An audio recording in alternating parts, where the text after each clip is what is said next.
இத்தாலியில் பணிபுரிந்த ஒரு இந்திய விவசாய தொழிலாளி நேற்று விபத்தில் மரணம் அடைந்ததோடு அவரது கை துண்டிக்கப்பட்டதைத் தொடர்ந்து சாலையோரத்திலேயே அவரை விட்டுச் சென்றது காட்டு மிராண்டித்தனம் என இத்தாலியின் தொழிலாளர் மற்றும் சமூக கொள்கைகளுக்கான அமைச்சர் மரினா செல்ரோன் கண்டனம் தெரிவித்திருக்கிறார். பல்லாயிரக்கணக்கான இந்திய புலம்பெயர்ந்த தொழிலாளர்கள் வசிக்கும் ரோமின் தெற்கே உள்ள கிராமப்புறமான லத்தினாவில் உள்ள ஒரு பண்ணையில் வேலை செய்யும் போது சத்னாம் சிங் திங்களன்று காயமடைந்தார். லத்தினாவின் கிராமப்புறங்களில் கடுமையான விபத்தில் சிக்கி மிகவும் மோசமான நிலையில் கைவிடப்பட்ட இந்திய விவசாய தொழிலாளி சத்னாம் சிங் இறந்துவிட்டார் என்று மரினா செல்ரோன் நாடாளுமன்றத்தில் தெரிவித்தார்.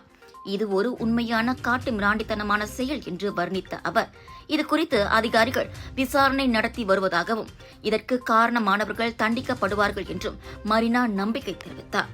ஆவணங்கள் எதுவுமின்றி பணியாற்றிய 30 அல்லது 31 வயதுடைய சத்னாம் சிங் வைக்கோல் வெட்டிக் கொண்டிருந்த போது அவரது கை இயந்திரத்தால் வெட்டப்பட்டது என்று ஃபிளை சிஜிஐஎல் தொழிற்சங்கம் தெரிவித்துள்ளது.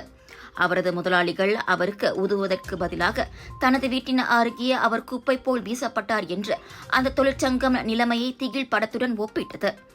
சத்னாம் சிங்கின் மனைவி மற்றும் நண்பர்களிடமிருந்து அழைப்பு பெற்றதைத் தொடர்ந்து ஒரு ஆம்புலன்ஸ் அனுப்பப்பட்டதாக போலீசார் தெரிவித்தனர்.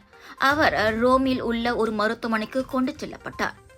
ஆனால் அவர் நேற்று நண்பகலில் இறந்தார் என லத்தினாவில் உள்ள போலீஸ் செய்தி தொடர்பாளர் தெரிவித்தார்.